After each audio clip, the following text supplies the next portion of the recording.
team, a good group, and certainly they'll still support him going forward.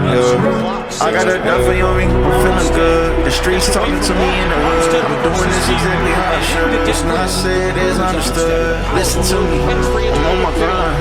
No matter what, these haters mad. I gotta ask, why you mad at us? Cause I'm on the rise. Yeah, I'm on the rise. Hello, everyone. Welcome to the Always Climbing podcast. This is episode 7. This is your boy Jovan Fair, and I'm with my main man, Big Bro Bryce. And I got a special guest for us, Ryquell Armstead. Ryquell, I played with Ryquell back at Temple University. I'm gonna give him an opportunity to introduce himself a little bit more and talk a little bit about himself. But first, a quick thank you to all the viewers and people keep following, keep subscribing. We appreciate all the love. But now let's, take this over to Ryquell. Hold on, before Ryquell, before you even go, hold on. Everybody listening, everybody watching. Let me just give y'all this real quick, okay? Jovan, by the way, man, you sound good. Don't worry about it, okay? But y'all got to excuse Jovan's voice for a second for today because his microphone is acting a little weird. He got it connected, but it's acting weird. So that's why he kind of sound a little weird. If you're listening, bear with us. It's still good content. We got a good guest. Just follow through, man. So now you can go ahead, Ryquell. Hey, what's up? I'm Ryquell Armstead. I'm from Millville, New Jersey. Like Jovan said, I was a teammate of his in college. He actually was my roommate coming in my freshman year. So Jovan played a big role in my life. He trying, play it down a little bit, but I'm definitely happy to be here. Excited to, answer questions, have this conversation with y'all, and let's get it rolling. Absolutely, man. So the topic for today is sacrifices and perseverance. And me knowing you've been through a lot, sacrificed a lot to get to where you at. And I just want you to talk a little bit more about like where you at right now in your life. And then we're going to dive in a little bit more how you got there. All right. So right now where I'm at, I play in the NFL. So I play for the Jacksonville Jaguars. I got drafted in 2019, right out of college. So I'm going on year 4 right now. It's going good. I'm training right now. We just started back up our OTAs, our off-season workouts last Monday. So I'm just, putting work in right now, trying to fall back in love with being outside, just enjoying, peace and just trying to do what I love most. You said you said you're with the Jacksonville Jaguars right now. Yeah. For somebody that knew and watched you in college, I kind of lost you in translation as you went on to the NFL. Where were you before? Yeah, so I got drafted to the Jacksonville Jaguars in 2019. So that's okay. That was so home. That's where you've been. Yeah, that's where I started. But I ended up actually getting. We'll dive deeper into it, talk about it. It's going to come up in topics, but I end up, getting hurt my second year, and being on a couple other teams last year, bouncing around trying to find my home, and now I'm back with the same team that So it's a full circle ending, but we're going to dive into it. Okay. Yeah. Okay. So, man, coming into college, for me at least, I remember getting recruited, and Coach Wee's talking about you, who ended up coaching me as a line coach my first year. And then the second year, he actually transitioned and coached Ryquell. Great coach, great dude. And I remember watching your film coming out of high school, and it was something about your film, like out of all the guys that I watched in the recruiting class, I'm like, yo, he's going to be successful. Like, he's going to be good. And when I first met you, your work ethic was like off the charts. Kind of like it really pushed me to be like, yo, I want that kid to get paid one day. And then I found out you had a daughter, right? And I'm like, yo, like he works so hard to be a good father. And I see like him, like he brings his baby up like every weekend, spending all time with her, not really partying, like really, what I hope to see out of young men. Can you talk a little bit more about like the transition coming into college, being a new father, like, because you had her during the summer, right? Yeah, so crazy story about my daughter. It was my baby girl. I had her. My daughter was born the day before camp, my freshman year in college. And it was crazy. I was out there for the summer, and my coach sent me home, and he said, don't come back until you have your baby. And I end up, having my daughter, and I ended up having my daughter the same day. And when after I had her, I stayed at the hospital till 3 a.m. Then I drove back up to Temple just to, play football and try to get me a job in the spot because you can redshirt, but I played as a true freshman. So the transition for me wasn't too hard, having a kid going into college because that's what kept me grounded.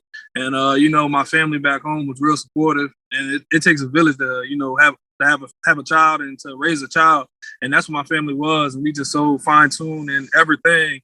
And I gave up, the things that a normal college student would, the partying, the drinking, being out. Even spending time with my boys, with you guys sometimes, and I talked about that probably I think my junior year to the team and explained to them that I had a kid and I love being around, but my responsibilities are just different.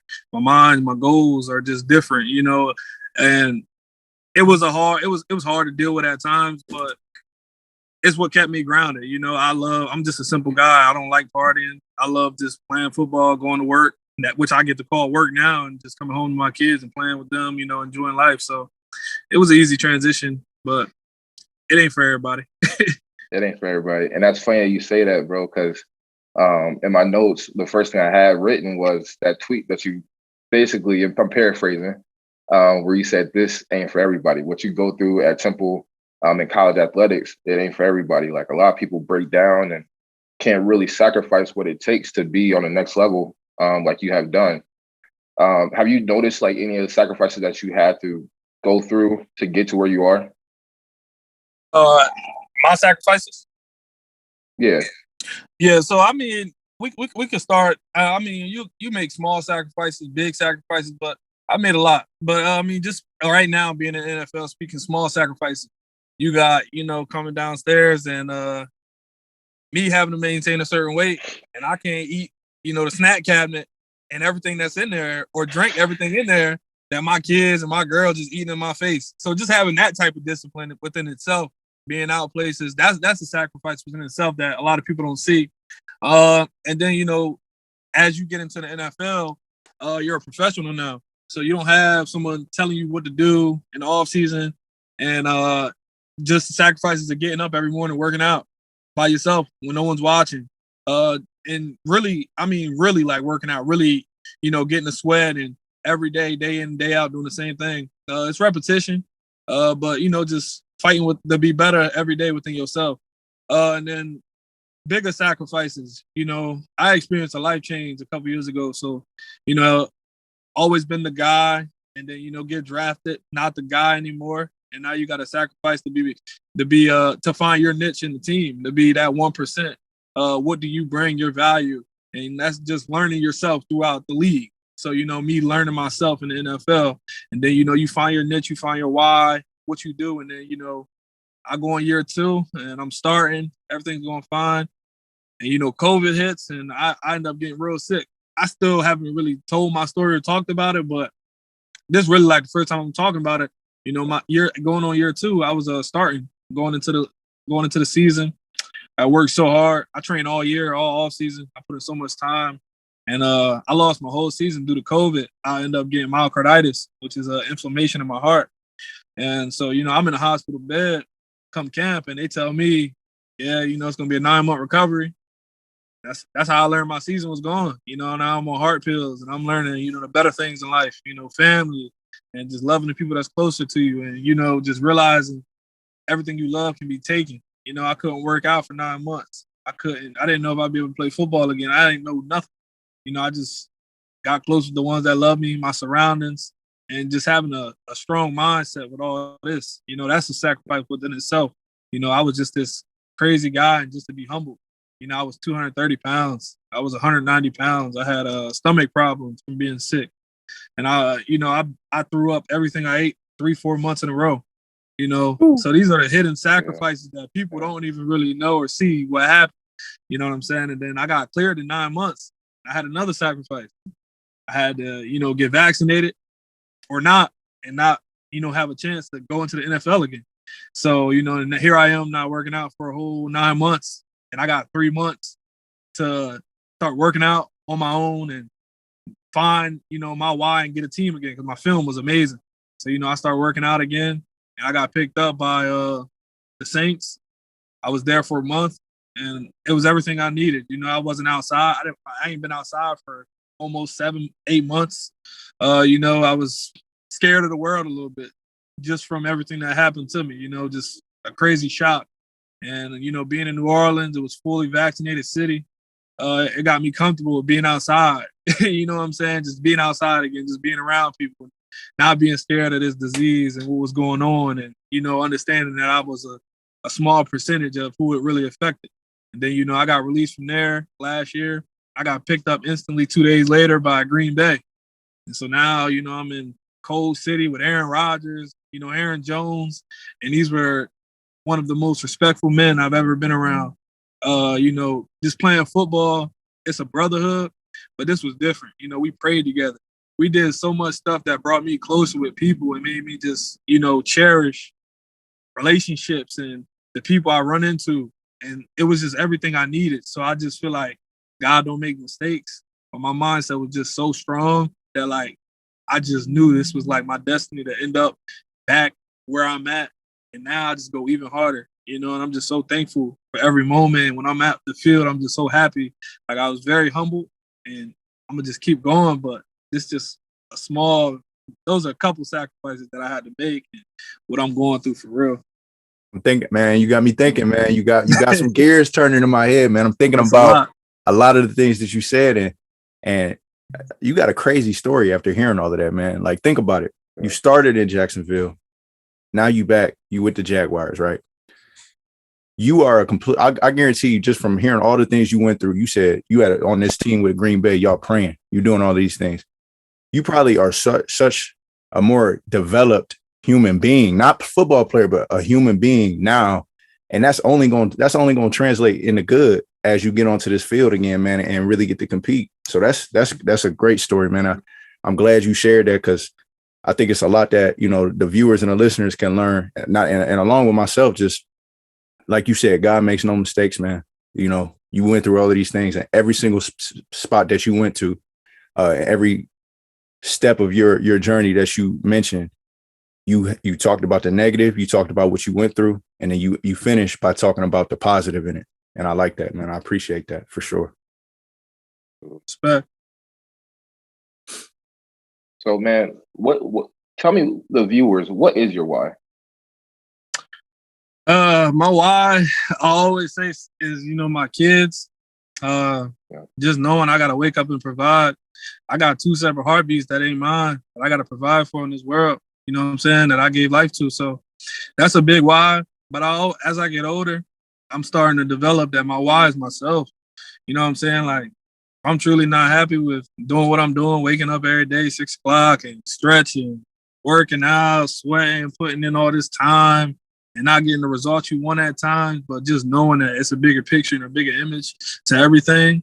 So I always say my why within myself as well. Like, I'm just trying, be the best version of me, whatever that takes and however that takes. And as I get older, I'm really like diving deeper into that.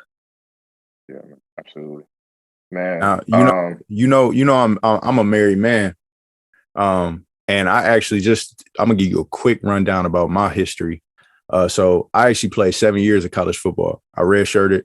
Then I started for 3 years, I completely tore my lateral meniscus on my knee. Okay. Came back for with my medical year. And then COVID gave me an extra year. So I was a 6-year medical guy. COVID gave me a 7th year. I actually was going to declare on that 6th year in 2020, but I decided to come back, get my master's, and finish out the season. My knee actually came back and to haunt me. It had been good. I was training for pro day, man, literally like last month, and my knee came back to haunt me in like the worst timing ever. You know what I'm saying? Yeah. But I could have kept going. I ultimately decided I felt like God was telling me to stop, so I did that. Yeah. But my question is, one thing in the back of my mind this whole time as I was preparing for the NFL draft, and whatever team I went to, I knew, with my size and the competition, I may get moved around from team to team, maybe have to hit a practice squad or two. You got a little family of your own, man. So like, as you transition from team to team, what was that like for you? Like, did you bring your family with you? Did you leave them? Are they still somewhere? You know what I'm saying? Where's your family right now? And like, do you bring them with you everywhere? Yeah. So I stay in Jacksonville. I don't bring my family with me everywhere. There's a time and there's a place. I feel like, and like I said, this is just the part of growth and just, being a pro. I'm a pro, so you gotta act like that. When it's football season, I'm locked in. You know what I'm saying? When I was team to team, that was me. You know what I'm saying? My daughter goes to school in Jacksonville, so I don't like moving my kids around. You know what I'm saying? And they mom hold it down. She amazing. She understand mindset strong, know what it is. And yeah, man, I was with 3 teams this year. I was with the Saints. I was with Green Bay. I was back with the Jaguars. When I was gone, man, it's time to work. Daddy gone. You know what I'm saying? I gotta pay the bills. I love being around, but I can't be around every day, all day. I gotta pay the bills. So they understand that, and they was real strong about that. So it wasn't that bad. But they stay in Jacksonville. But it was a full circle ending because I was about to come. We was about to go to playoffs. I was with Green Bay, and I was coming back to Jacksonville anyway in a couple months after the season. And then I got picked up the last 3 games of the season. So it was like they let me come home early. Now I'm going to practice, picking my daughter up from school. just all the little things. Yeah, that's nice, man. That's nice. Jovan, I know you when I kind of cut you off. What were you about to say? Yeah, man, I was about to say throughout that, because I was about to ask the same question about moving your family and stuff like that. Have you feel like you missed anything in that transition? Like any big moments in your family life, and has that been a time? Like, yeah, I feel like I missed a lot of events. I didn't even get to walk my college graduation because I had to make the decision. I was ultimately training in Fort Lauderdale, and I had to fly back to walking graduation and then fly back the next day for like a combine or something. So I didn't even get to walk my graduation, have my mother and them there to celebrate that moment. My mom's actually getting married next month, and we'll be in camp. So it's like, if I'm in camp, do I really want to, and so it's like, I don't know if I'm going to make that. I'm not too sure yet, but it's definitely moments that I miss. But at the same time, like when I got hurt, like with my heart and everything, that was the first time I actually got to relax and sit down and be thankful for a lot of things I did accomplish. And, that happened in 2020. And the first thing I did was just sit back and think about what happened in 2019. And like, it was like I had a son. I graduated college. I got drafted to the NFL. Like, I'm playing at the highest level. I bought my dream car. I had a house. You know what I'm saying? It was like I accomplished 8, 9 goals, lifelong goals at like 23 years old that I never even got the chance to just sit down or just be like, wow, like you did this. You know what I'm saying? Because like our profession is like almost being perfect and like you just always wanting more and just having to go, that it was like you don't even cherish what you have. So that was a good moment for me as well. So like I don't really, I the lows and the negatives are gonna come, missing things and that nature, but all the positives like this sport has brung, like you can never get that back. Meeting you, you know what I'm saying? Networking, an Ohio kid, you know what I'm saying? Like I'm a Jersey guy. I've been to London, all the places you've been just from a game, you know what I'm saying? And just being thankful for that. Mm-hmm. Yeah. I got a question for you, man. I got a question for you. Aside from what happened in 2020, let's just talk about rookie year. Yeah. What was probably the biggest challenge for you as you transition from college to the big leagues? Yeah, that's simple. Not being a guy no more. Yeah. And that's just from an aspect of like, not saying not being a guy, because like, and your mindset got to be so strong to be in this league. Like you bring something to the team, and everybody know like when they see you, they know why you there and what you do. You know what I'm saying? So I wouldn't say not being a guy, but just more so being strong about this whole thing. Like I went a point in time I played running back. I went a point in time my rookie year where I got 1 carry in practice for 4 weeks. I played probably 10 plays in a game for like 4 weeks. And it's just like, you still got to be perfect at those moments. Like, you just never know when they're going to come. You know what I'm saying? Like, the game will start and I don't play to the 4th quarter with 2 minutes left. You know what I'm saying? But at that time, you got to be ready for your moment. Right, and, you know, I would make something happen. So it was like, I was grabbing a fan base and I was just getting better. And it's just like fighting with yourself, like just to be better every day.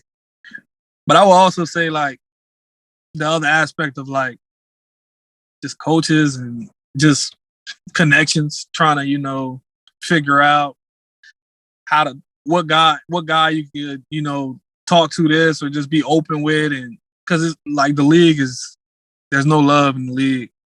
And a lot of people don't speak on that. So just connections and like finding genuine people just to really be around and making this thing enjoyable and happy. Yep. Yeah. And I want to ask one more question, Joe, real quick. You good? I was thinking about this, man, because I actually right now I work at an elementary school, and I'm these elementary kids school counselor, right? Yeah. And I'm sorry to cut you off, but I do want to speak on two things y'all talked about. You talked about you was a faithful man. I mean, you was obviously married, and I also want to talk about that. Like Joe probably still he talked down on himself. He was a big inspiration in my life. You know what I'm saying? We came in together. He was blocking for me. One of the biggest dudes I ever met in my life. It was crazy. He was a big part. But I want to, for one, speak on the fact of how he treated his girl in college and how loyal and how genuine, like everything he was. Like, and I will always tell him, like, bro, you just making me so much better. Like, bro, this is like what I want in a woman. So like just seeing how he treated his lady and everything made me better from those terms that he just don't even know. And then you speaking on, getting hurt, playing football, getting hurt at the biggest moment of your year, and now being a high school coach or a middle school coach. So when I got hurt, I had to find because I knew I was going to come back. I didn't know, but in my head, I was coming back. You know what I'm saying? I got 9 months off. This is what they told me God got me. So I had to find a way I haven't worked out. I had to find a way to get back in love with being outside, football. I started teaching. I used my degree. I started teaching in middle school, and I was a teacher. I was a gym coach, and then I was coaching a middle school football team. I didn't know any of these kids. Coaching a middle school football team in Jacksonville, and these was just all things that got me back into football. Before I knew it, I was going 2 hours before practice, working out, then coaching. You know what I'm saying? Just all types of stuff. So it's definitely a positive. I'm as y'all talking, I'm really just soaking it in, and I'm can't curse, but that was just me. You get what I'm saying? I was doing the same thing, enjoying it. So don't feel like you lost or you don't have this or you don't have that. You still doing what you love, just in a way. You know what I'm saying? You just gotta find your why. And we'll keep going because it gets greater in the end. I'm telling you. You basically answered my question, man. My what I was gonna have you kind of talk a little bit about is these kids, man. And I get it because you and I'm sure you were the same way, but I talked to them, man. I'm like, y'all gotta have y'all grades right. And they're like, man, I'm gonna be a football star. I don't need my grades. I'm like, you need your grades, right? And even if they got the grades, they're like, well, I don't really care what career I want because I'm gonna be in the NFL. I'm like, okay, so you're gonna be in the NFL, you're gonna be in the NFL, you're gonna be in the NFL, you're gonna be in the NFL, you're gonna be in the NFL, and you're gonna be in the NBA.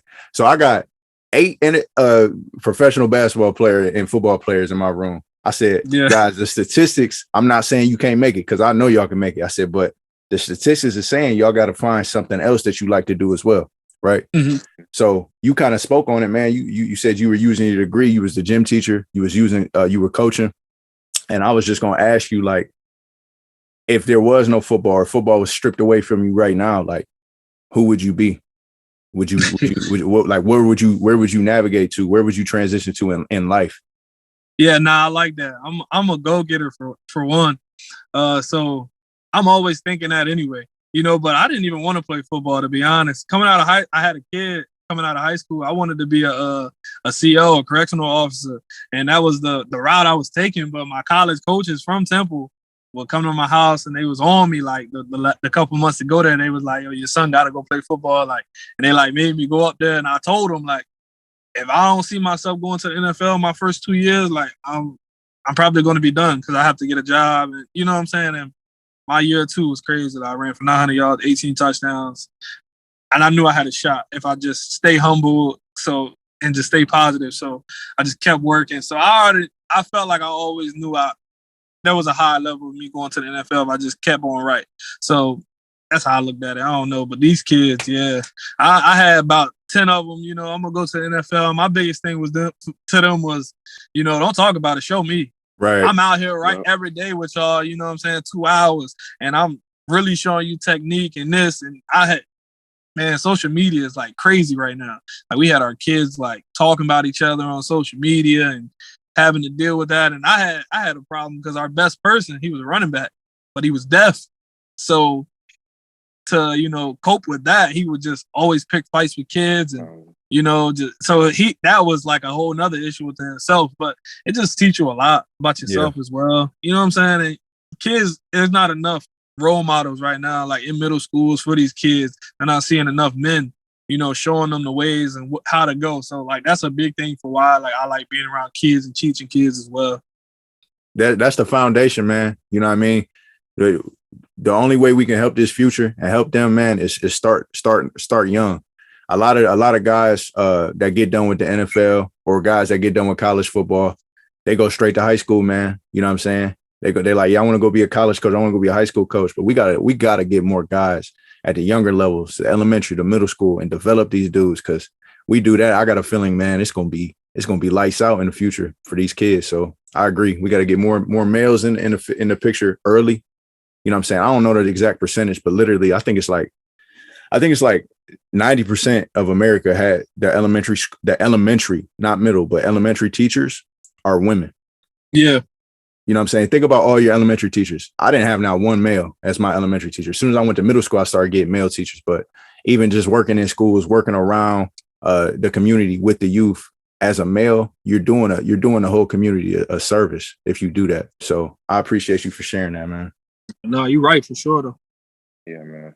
And like Ryquell, like you're really like a total package. Because I work with at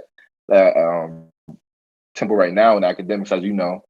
And again, talking about going to NFL and whatever, and I always refer back to Ryquell because this is somebody who was really good at football. Played and started some games as a freshman, got above a 3.0 and graduated in 3.5 years. Like, what makes you think, like, if you can't do even half of that, that you're going to go to the NFL because you're not getting it right? Like, he's getting it right on and off the field in a holistic view. Like, you see that he's, you know, checking every box and just not trying to be average. He's actually excelling and he's not dropping classes. He's trying to get A's and B's. He's competitive in every aspect of his life. You know what I mean? So you did talk about what you did do as far as coaching and teaching, but what's like your next steps after you're done in the NFL? Yeah, that's like, I don't know, Joe, because I say that from a standpoint of like, I'm the type like, I like to dive like deep into something. Like I'm like so invested in football right now that like my next steps is really just sit back and talk business because I'm gonna hopefully play as much as I want. I see, you know, 7 more years. So if I play 7 more years, financially, I'm gonna be, you know, straight. Now I'm gonna just really focus on the business aspect of diving into, you know, real estate and stuff like that.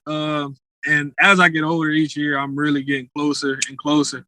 So I, you know, and now it's just coming from a point of stop talking about it, do it. You know, because it's like if you don't ever try or do it, it ain't gonna happen. So I'm at that state where like this year I want to start diving into my next steps and setting me up for, you know, what's to come. Absolutely. Another thing I was thinking about, this is like a couple topics ago, you were talking about when you were telling your first story, man, you was talking about you really had to work hard. And then you even corrected yourself. You was like, I'm talking about like really like get into the lab and really dig deep. Another thing that a lot of the youth, man, and you know, that's kind of our audience is the youth. The youth, they don't understand what true hard work is. For somebody that has made it, for somebody that thought he was probably working hard when he was a freshman in high school, but probably wasn't, to somebody that was a rookie in the NFL that finally knows, okay, this is what it means to grind. What is there a message that you could get to kids to like really help them understand if they're working hard or not? Yeah, I would say for one, they gotta really look themselves in the mirror and say, is this what they really want? And you gotta really find your routine and stick to it. Like the greats, they all have routines. And like, even with me, like I got a routine. Like I wake up every day at 7:00, you know, and from 7:00 to 7:15, I have to get a shower. You get what I'm saying? And then 7:15 to 7:30, I stretch. Like, and I never used to stretch. Like I haven't stretched my whole career. And like I know this is elevating my game, so I do it. You know, I hate stretching. It's the stuff that you don't want to do, which you have to do the most. But you know, that's my routine. And then I go to work. You know what I'm saying? Then I go to the field, and that's when I rehab and we got meetings, practice, but I feel amazing because of just the simple things that I'm doing. You got to find a routine that really sticks for you, and you got to start upping it as you go. You know what I'm saying? Like the off season for me, you get off, they let us off for 3-4 months, and they just say basically just go do whatever you want. Every day I wake up. As soon as I wake up, I go run. I live probably like 1.5 miles away from like a grocery store. I go run to this grocery store and back, and then I do 50 push-ups, 50 sit-ups, stretch, and then I go to the field and I do a couple of drills, and then I'm done. And I get a shower, I drink a smoothie, and that's just starting my morning. You know what I'm saying? So it's like if I want to work out later, I can, but like that's just how I start every day in the off season. It's like, do you really want this? That's why I be saying, do you really want this? Like you have those days you wake up and you don't. This is not what you want to do, but you have to do it. You know what I'm saying? You got the days you sweating and you like, why did I choose this job? And all that, it chose you. You know what I'm saying? It's what you enjoy. And for me, just losing everything and getting it back. When I have them days I don't want to be out there, I always remind myself like you just was home for 9 months doing nothing. You know what I'm saying? So that's a bigger why for me and a bigger inspiration for me. Like you lost it all. Like you really complaining right now? You know what I'm saying?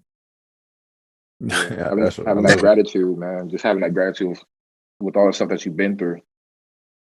Knowing what you know now, is there anything that you would have done differently at a younger age? Oh, you said for my grades or just going into the field? Anything. He said at a younger age. If like knowing what you know now, is there anything that you would have done differently at a younger age? Oh yeah, so much. For one, I would definitely honed in on credit. Credit is very big. A lot of people don't talk about credit. I would have definitely made sure my credit was right. Going into the league, it was not where it should have been at all. And I'm very proud of that, to got my credit in a good spot. But that's one thing I would definitely did. And, I wouldn't have bought as many cars. I did a lot of stuff, man. I bought a car, a 2-door car, and I had, 2 kids and a girl. I bought a fast car. I lived 3 minutes from the field. I never got to drive it fast. Bought it out cash. And I traded it in for something else within 3 months. So, I mean, I probably wouldn't have did that. But, you live and you learn. There's a lot of little things, but I also don't regret a lot because I live life how I want to, and I try to do the right thing. I go to work, I come home, like I'm doing what I should do. So I don't regret much, but yeah, I definitely would have spent money a little smarter and start investing more earlier, stuff like that. When you got good intentions, man, it's easy to have zero regrets. I understand that because I feel the same way, man. I got no regrets for nothing I ever done because as long as you got intention, the intentions are right behind it, man, you always good. Even if you make a mistake. That's how I am, especially like with anything like money, it's just everything. You know what I'm saying? Like the root of all evil is money. I'm not gonna say like money ain't important, but I don't, my parents, anybody needs something, I'm a giver because I know I'm gonna get it back. You know what I'm saying? Because like you do so much good that like it always get back done. So just staying positive, but just really honing in on my body and understanding that like my body is my money. So just really trying to take care of that. Like I said, stretching, the massages, just taking care of my body. Yep. What you think, Joe? I think this might have been one of the best episodes, man. So I've enjoyed this, man. This is my man right here. He always come through. So, Ryquell, if you got any thing you want to reflect on your career path or like to do, a quick takeaway, do you have anything to give us? My career path still building. My journey's still going. I ain't retired. I ain't nowhere near from falling off. I still feel good. I would always say just be real. Like I say real from like the aspect of like I'm a realist with myself. I'm the first one to, tell myself like you look bad or, you got it. Like I feel so good. Like I feel like this is the old me in college when I used to work out 3 times a day. You know what I'm saying? So like I'm back feeling myself again. So just definitely being real with yourself. I'll definitely reflect on. Anybody listening or viewing, I think a very big thing that we learned today, that he mentioned is, although with his situation it was due to adversity with COVID, I think something that I learned is, you know, find a way to kind of just reset whenever you can, whether it's a week vacation, whether it's even just a day off from work. You know what I'm saying? If you got some time to yourself, really reflect and think back on how far you've come, because you might end up having a lot more gratitude than you think. A lot of times we complain every single day about, man, I got to go to work, or I got to go do this, or I got to deal with these kids. And it's like, man, if you got some time to yourself, you know what I'm saying?